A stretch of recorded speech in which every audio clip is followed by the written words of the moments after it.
Chiro Hustle. Sit back and learn from the greatest influencers in the profession on the world's #1 chiropractic podcast. Before we dive into this powerful episode, please remember to subscribe to our channels and give us a 5-star rating on iTunes to continue hustling. This episode is sponsored by Align Life, Brain-Based Health Solutions, Chiro HD, Imaging Services, Chiro Health USA, Chiro Moguls, Pure Chiro Notes, Titronics, German College of Chiropractic, New Patients in a Box, Life Chiropractic College West, Pro Hockey Chiros, Pro Baseball Chiros, the IFCO, and 100% Chiropractic. Let's hustle. Hey guys, welcome to episode 565 of the Chiro Hustle podcast. I'm your producer, Luke Millette, and here's your host, James Chester. On today's episode, we had the opportunity of interviewing Amy Hayek. And if you want to hear the story about how chiropractic and veterinarians work together, stay tuned. Welcome back. This is another episode of the Chiro Hustle podcast. It is 565 of these illustrious shows. Today I have Amy Hayek coming on from Meridian, Texas, on a ranch where we're going to talk a lot about animals today, and specifically animal chiropractic. And she is the co-founder of ACES, Animal Chiropractic Education Source. And they teach people, veterinarians, how to assimilate chiropractic and vice versa, I believe. We'll go down that path. We'll ask a lot of interesting stuff today. But before we get into this episode of 565, I'm going to let you know our big why. Why do we do what we do over here at Chiro Hustle? Well, first things first is protecting freedom of speech. We've never censored anyone. We actually know what it feels like to be marginalized and shadow banned on mainstream social media. So we would never do that to anybody. And I think that that's really important about our shows. We do stand for freedom of speech.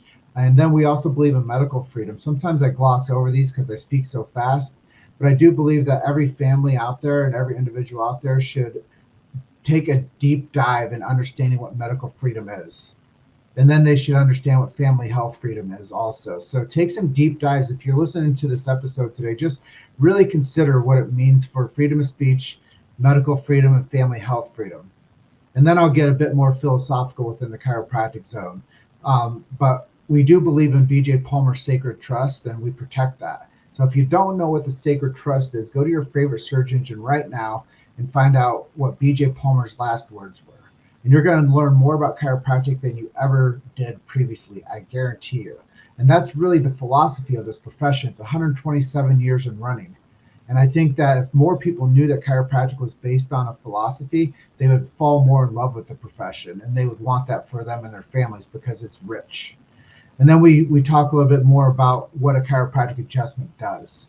Well, we do believe in subluxation-based chiropractic, and that when man or woman, the physical gets adjusted, it connects them to man or woman, the spiritual.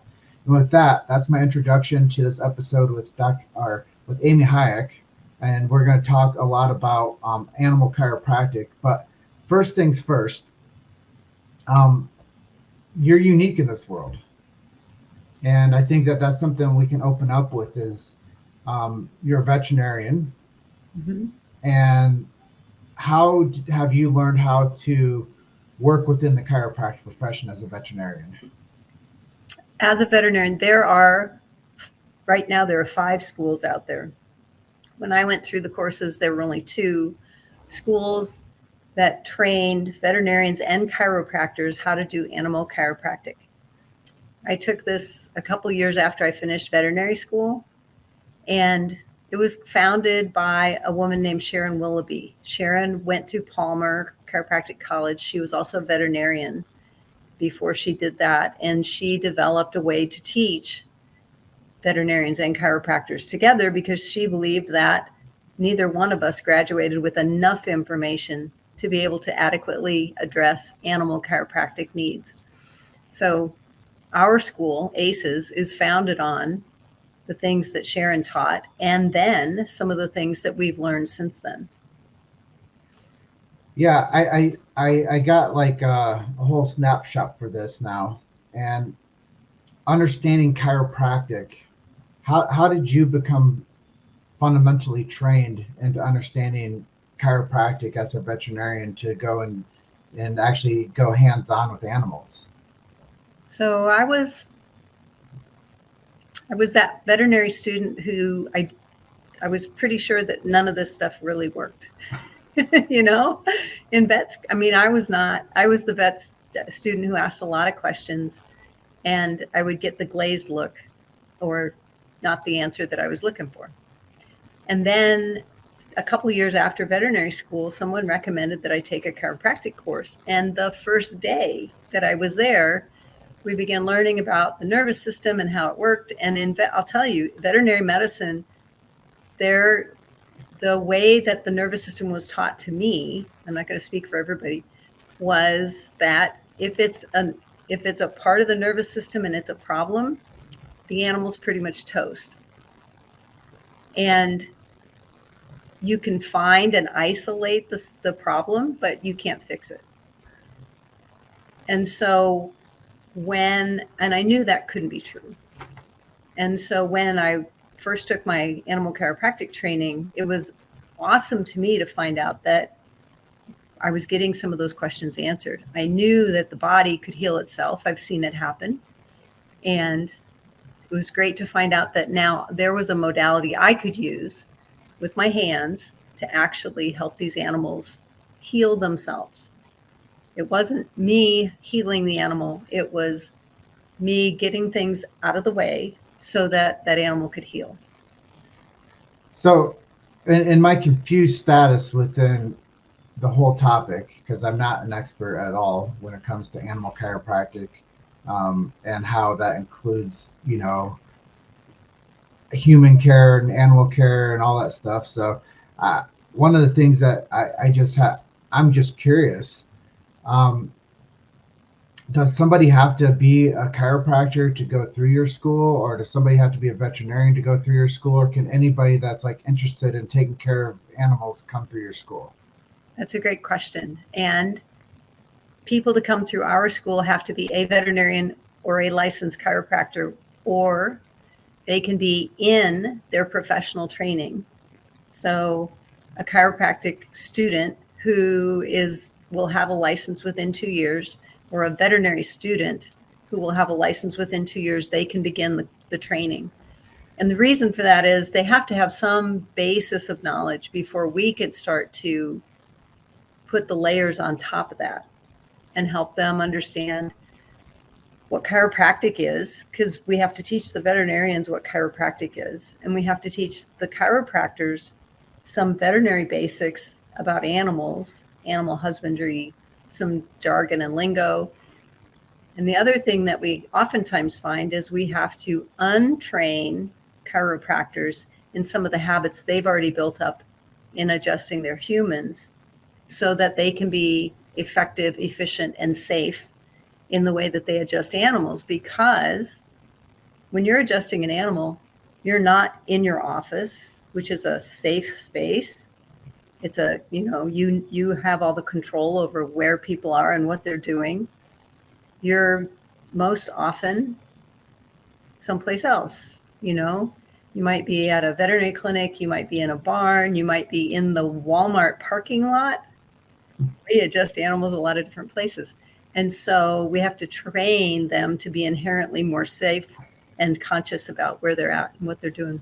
Speaking of that, I didn't prep you for this at all, but bites, scratches, kicks, stomps, how frequent is that? Here's the thing. If you are paying attention, part of it is listening to the animal, they're going to tell you beforehand. They don't generally do things willy-nilly. If you're paying attention, it's pretty infrequent or almost never. And there are honestly going to be some cases where you have to be, I guess, bold enough to say to the owner, I can't do this one. Take him home, get some training, bring him back when he's ready. So, there's never a reason to take that big a risk. We just finished a food animal adjusting weekend. So we're talking about animals that don't have the contact with humans like your cats and dogs and horses even. But at some degree, we teach production food animal. What does production mean? That's those animals that live in giant herds and they don't really see people very often and they tend to be more skittish. Many of the animals that we train on are already show animals, so they get handled a lot. But once you've learned the basics, then we take our students and do actual production animals, herd animals that, they're out there in the pasture. They see people maybe twice, and they have to learn safety methods, help those able to adjust those animals in a safe manner. Yeah, I mean, there's a lot that goes into like the whole animal chiropractic thing. So I'm really excited to ask you a lot more stuff as the conversation moves on. And yeah, the whole biting and clawing thing, like I was just always like curious, like I'm sure that happens from time to time. But I think, like you said, if the environment is as controlled as possible for the practitioner, I'm sure that limits the amount of that happening. But I'm sure it's just a different thing. Like you're adjusting like a horse and it kicks you, or you're adjusting a dog that's been abused and it bites you. Like I'm sure that those cases happen, but it's really cool to know that you're helping the chiropractor or the veterinarian understand how to practice no matter where they are and be safe with it. Mm-hmm. Absolutely. So you said something that really stuck with me about if an animal has a neurological compromise, they're toast. And I think that it's really important for people to know, because we're talking about like non pet animals, I'm guessing. But we ascribe a different level of connection to an animal that becomes a part of our family. And we have a whole different level of how do we take care of this animal that's now family differently, because anybody that has an animal, I guarantee you, they want that. They're not going to put their animal down at 14 years old just because they think it's toast. They're gonna do anything they can to preserve the quality of life for that pet. Like yes. From that point on moving forward, no matter what it costs. Absolutely. I'm sure you've seen that a lot. We see it. And the thing is, here's the story, the typical story. Here's my 14-year-old, been part of the family forever. He's my last connection to my dead husband. I can't let him go yet. I've been so many places. I've spent $10,000 with MRIs and CT scans, and they told me I had to go to surgery. And if I didn't go to surgery, I had to put him down. And can you help me?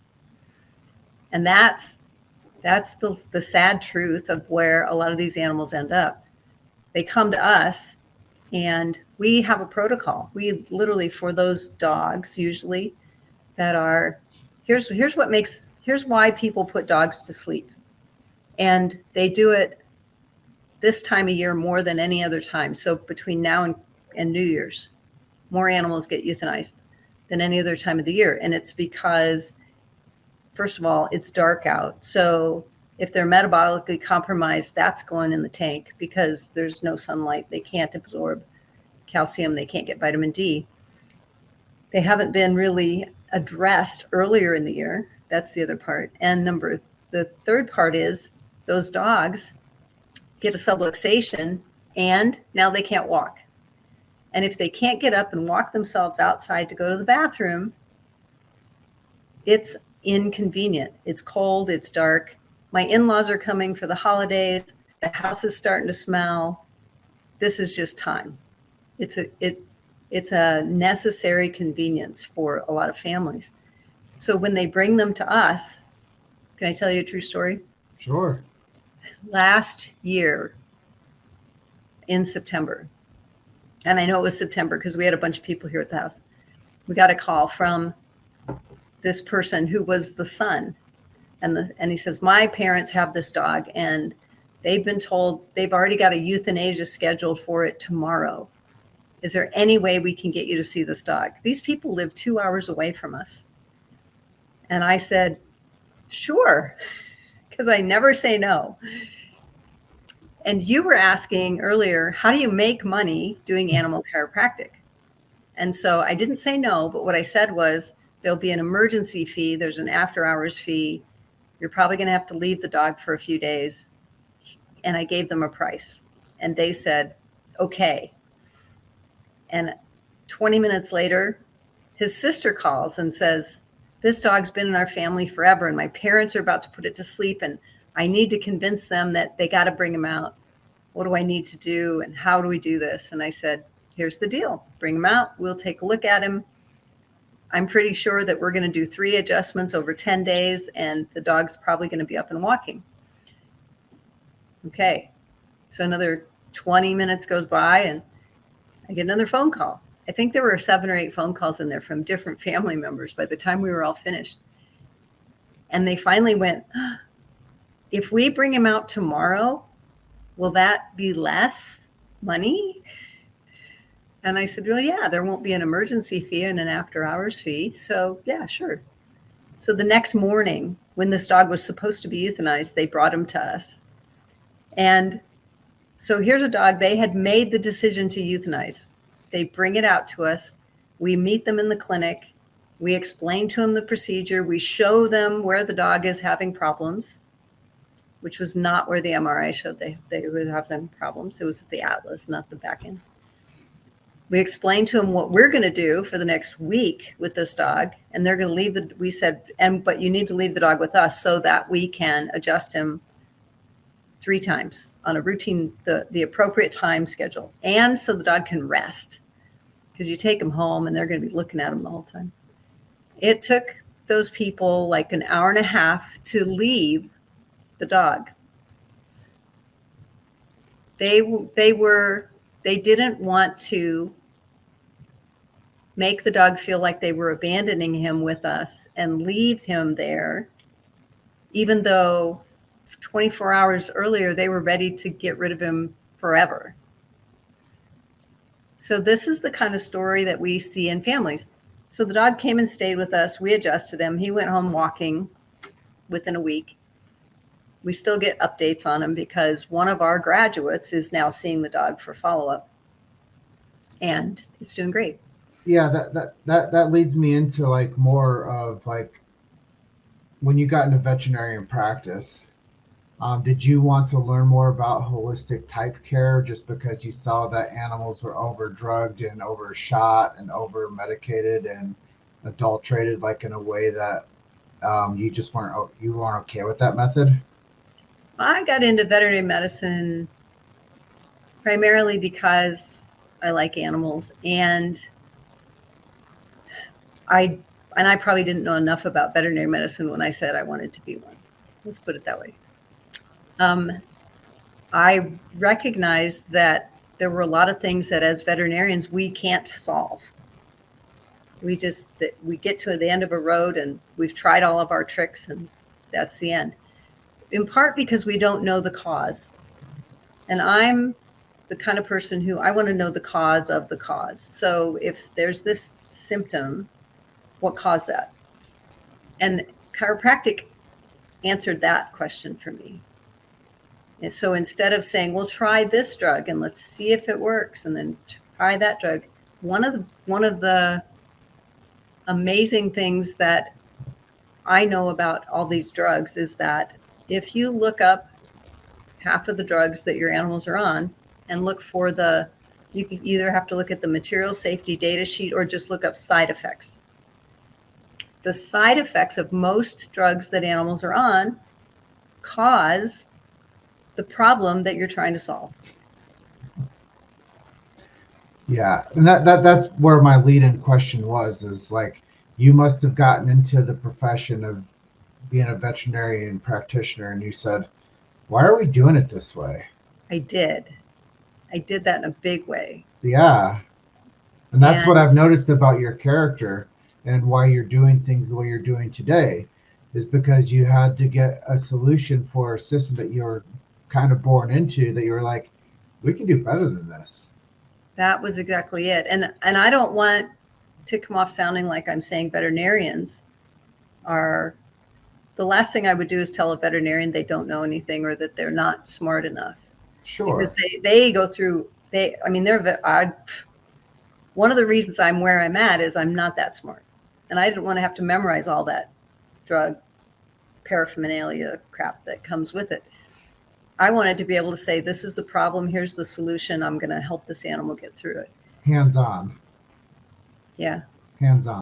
You made it to Chiro Hustle. Sit back and learn from the greatest influencers in the profession on the world's #1 chiropractic podcast. This episode is sponsored by Align Life, Brain-Based Health Solutions, Chiro HD, Imaging Services, Chiro Health USA, Chiro Moguls, Pure Chiro Notes, Titronics, German College of Chiropractic, New Patients in a Box, Life Chiropractic College West, Pro Hockey Chiros, Pro Baseball Chiros, the IFCO, and 100% Chiropractic. Let's hustle. Yeah, I think that's really cool. Now, you said to me that in some, back and forth, that 70% of people have pets. Is that correct? Yeah. Yeah, like 70% of the population owns a pet, at least one. Yeah. There are 7,432,000 some odd horses in this country.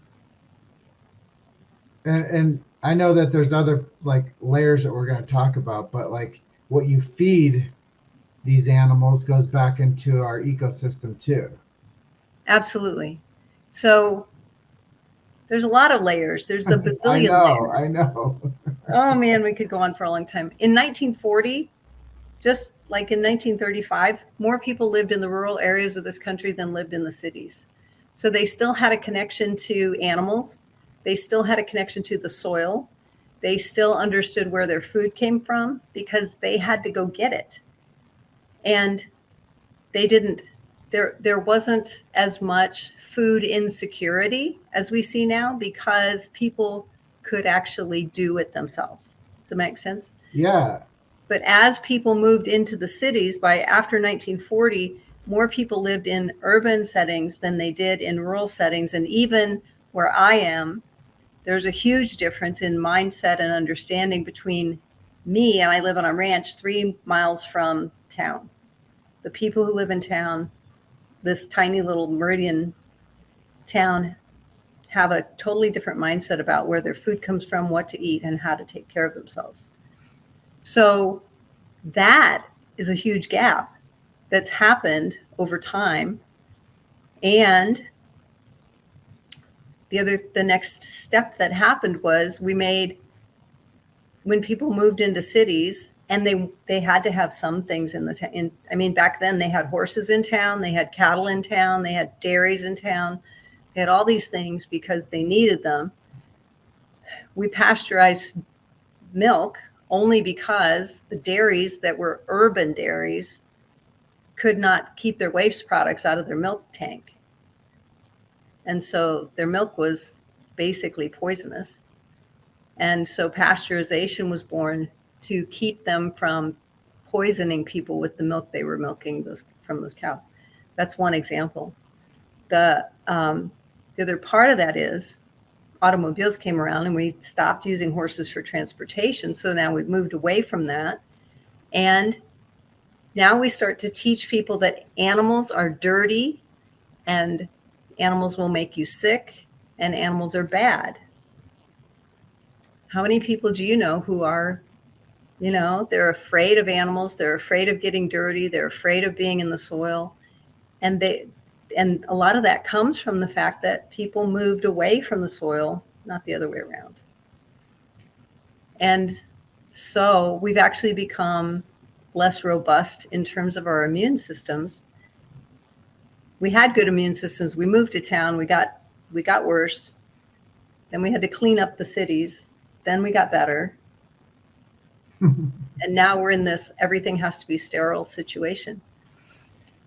Yeah, and that gets me back to an earlier path that we were on together, and one that talks about the 70% of people that own a pet. And then I said, so do you find that people are coming in and becoming chiropractic patients after their pet is like a chiropractic patient? And then the follow-up to that will be, how do you see people building a chiropractic practice for humans alongside chiropractic practice for animals?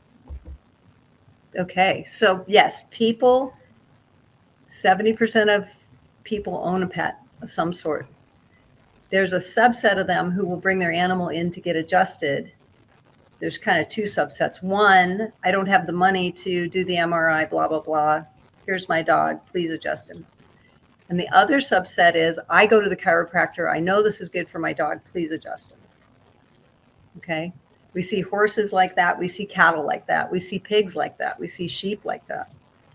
And so what happens is the subset that says, I don't have the money for the MRI, the blah, blah, blah, please adjust my dog. What they do is they get to see the process of how that animal gets better with just a chiropractic adjustment. And then they say, maybe that would help me. And we refer them off to someone who can adjust them. The other subset, I go to the chiropractor, please adjust my dog. Those people are much more likely to then tell their friends, hey, I took my animal in. And one of the things that we teach our students is how to build a practice by helping their animal owners become more empowered, so they know when my animal needs an adjustment. Because that's the big question. I don't know if they need an adjustment or not. Do you? Well, there's some simple tests we teach them so they can do that. And we laugh because, so people say things like, oh, this dog has a neurologic problem, or this cow has a neurologic problem. And I laugh. Everything's neurologic. What are you talking about? But the other part of that is that once we teach them how to know that their animal, it's we do a little leg length exam. We turn the head left and right. If they can do that at home, they know when it's time to bring their animal in. And I don't know any animal owner who doesn't know other animal owners. When they learn something about their dog or their horse or their cow, well, the cow maybe not, because if they're competing with the cow, they're not telling their friends.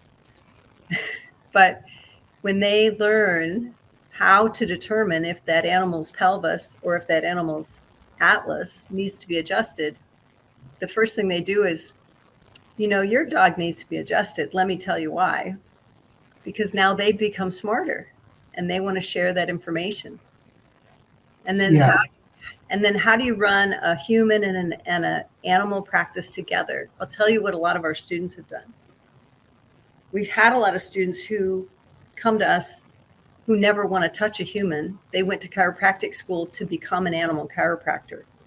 And we've got several of them who never have touched a human. That's all they've ever done.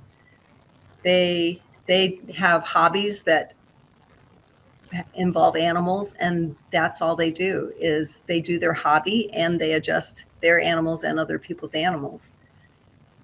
We've got other students who wanted to make a combination of things, and they want to use their animal chiropractic as an exit strategy. So I want to build up a practice. I want to have humans and animals. I'm going to see animals on these days. I'm going to see humans on these days. And when it's when I want to get out of here and go do something fun and exciting that doesn't involve insurance, I'm going to hire an associate, let them take over the human practice, and I'm going to go off and do animals. So you've seen a lot of variables when it comes to how people practice once they become an animal chiropractor. Let's talk a bit more granular. Let's talk business. Like, how are these animal chiropractors making sustainable wealth and income? That's a really important question. And it's the same principle for any practice. For a veterinary practice, for a chiropractic practice, I really want them to go in with a specific, here's what I'm going to do. I don't want you to adjust everybody that walks in your door. I want you to adjust the ones you really like. And we have a saying, charge them till you like them. So we want our students to go home and, for instance, maybe you only want to be a cat practice. I only want to adjust cats. Guess what? You'll be so busy because you will be the cat expert in your area. We've got a graduate. He's in Saskatchewan, Canada. All he adjusts are dachshunds. That's all he does. He won't do other dogs. He'll only see dachshunds. And he's busy. Yeah. And then, like I was telling you, we just finished a food animal segment this last weekend. One of our graduates, she opened her practice. She did humans. She wanted to adjust barrel horses. So she would go to a barrel race on the weekend and then build a clientele from there. She has sold her human practice. And now all she does is cattle and pigs. And what happens is pig producers and cattle producers sign contracts with her. So she's got them contracted out for 6 months at a time. And she'll come to their farm just to adjust production animals. And when we're talking about production, we're back to those animals that aren't really tame. So they have to have the right facility so that it can be done safely and effectively. And with those animals, we're not suggesting that they're not charging by the animal. They're charging by the hour. Mm-hmm. You know? So you actually help people structure how they're going to go practice and make money. So that's really cool to know too. Yeah. I know that we're coming up on the edge of our time together today, but let's just go like lightning round and maybe go for 3 to 5 more minutes. First question is, how do you stay connected to your local community? Because I know you have here that you're doing something with 4-H and FFA programs. So spend a brief snapshot moment and share with us how you stay connected during that. We go, and for one thing, we talk to those kids. We do specials. So 4-H and FFA, they're showing animals. So we have a special price for them that they come in and they pay for 1.5 adjustments per animal. At the beginning of the school year, they can bring that animal in as often as they want for the rest of the school year just for that price. And the biggest thing is they have to be the kid. The kid has to talk to us. We won't talk to mom and dad. We want the kid to be there and say, here's what my pig is doing. Here's what my sheep is doing. This is why I think he needs an adjustment. And we adjust them, and then they have to tell us if it's better or not. So it's really an educational program that we're running. And we've been doing 4-H and FFA projects for 10 years now. Really cool. I think it's important to connect with the kids and get a relationship built with local communities. So I'm really always curious about how people are doing that and why they do it. And then as we come into like the last couple of minutes, how do you see the profession of chiropractic moving forward? I know that you're not a chiropractor, but you've been to some seminars, you've been interviewed by some chiropractors. So after your time of being an animal chiropractor and working more closely with the profession, where do you see chiropractic going? Well, my little heart project I shared with you is to change the way that we think about food and what we're eating, and to improve the food elements of our diet. You know, we've removed people from the soil and the animals and all those things, but chiropractic for animals, for food animals in particular, changes everything. It changes the quality of food that people who are still urban dwellers can get a hold of at a reasonable price. It changes the quality of the food that we're eating. It also changes the quality of the bacteria in the soil. that those that are affected by those animals, because that's how we fertilize soil.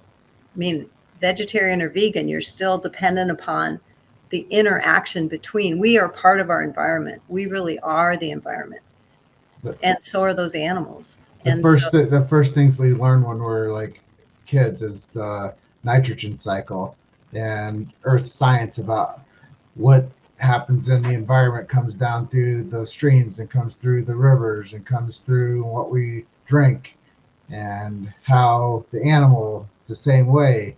What comes from the pollutants comes through the soil, comes through the water, it goes into the food, and it's what they eat.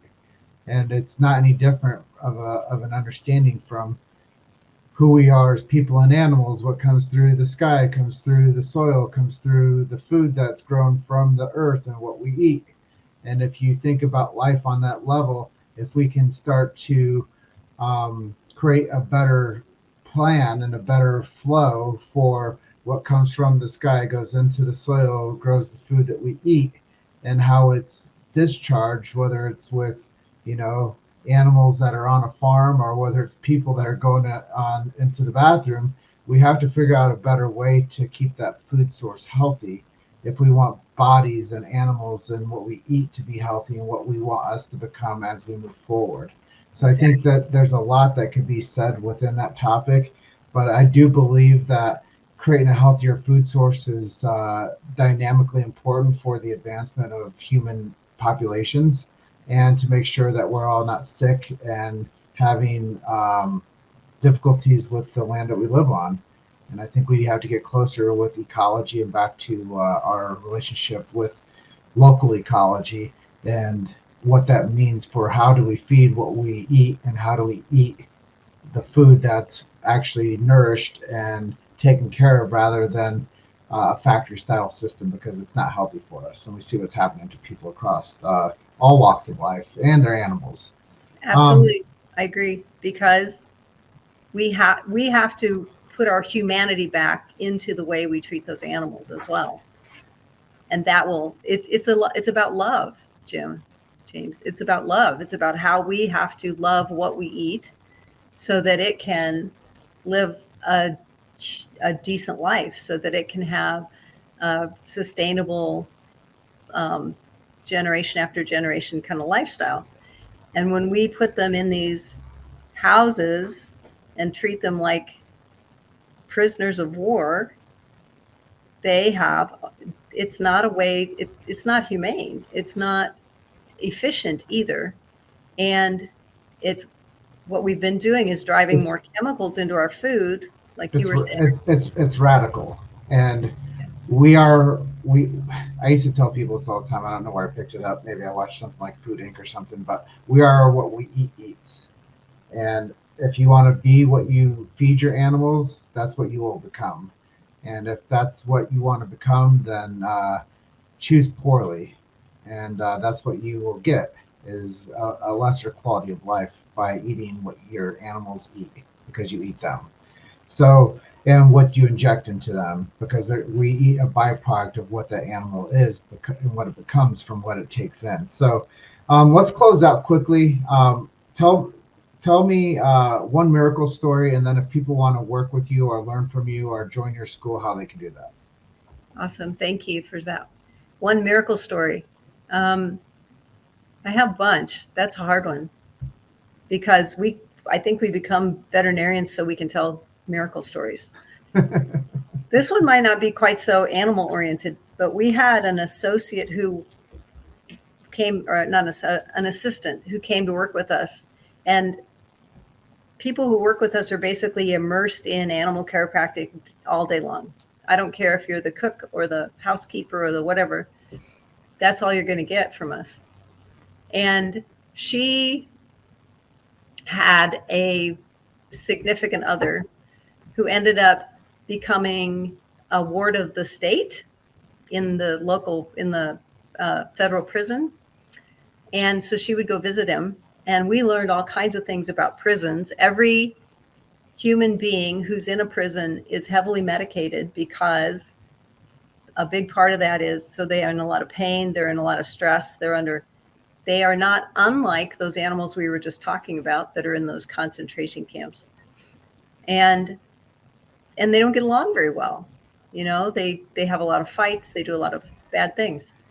And she happened to make an acquaintance with a chiropractor who had a loved one in the same prison. And they got together and they went to the Texas Department of Justice and they said, we'd like to get some of these prisoners adjusted on a regular basis. What do you think? And the Texas Department of Justice said, we'll do a trial. And so for 6 months, they allowed 500 prisoners to be adjusted twice a month. What happened was amazing. So these prisoners were feeling better. They were sleeping better at night because they don't have blankets. They don't have heat and air conditioning. They just have this cot to sleep on. They were sleeping better at night. There were fewer fights going on in the prison. They were going to their doctor and saying, I don't think I need as much of this antidepressant, pain medication, whatever, that I did before. So over 6 months, the medications in the prison went down and they were easier to get along with each other. It was easier to manage them. And then someone in the prison system decided they didn't need chiropractic anymore and they quit. And they had one of the biggest riots in that prison that they've ever had. Yeah, there's a power of the adjustment. And I think that that's a major part of our conversation today, is whether it's how it's getting administered and who it's being given to or what walk of life is receiving it. There is power in the adjustment. And with that, where can we send people to if they want to work with you, learn from you, join your school? That's awesome. If they are a veterinarian or a chiropractor or a chiropractic student or a veterinary student, they can find more about our training at animalchiropracticeducation.com. And if they aren't there yet, they can message me through that website and I will give them information about how to find a chiropractic school so that they can become an animal chiropractor.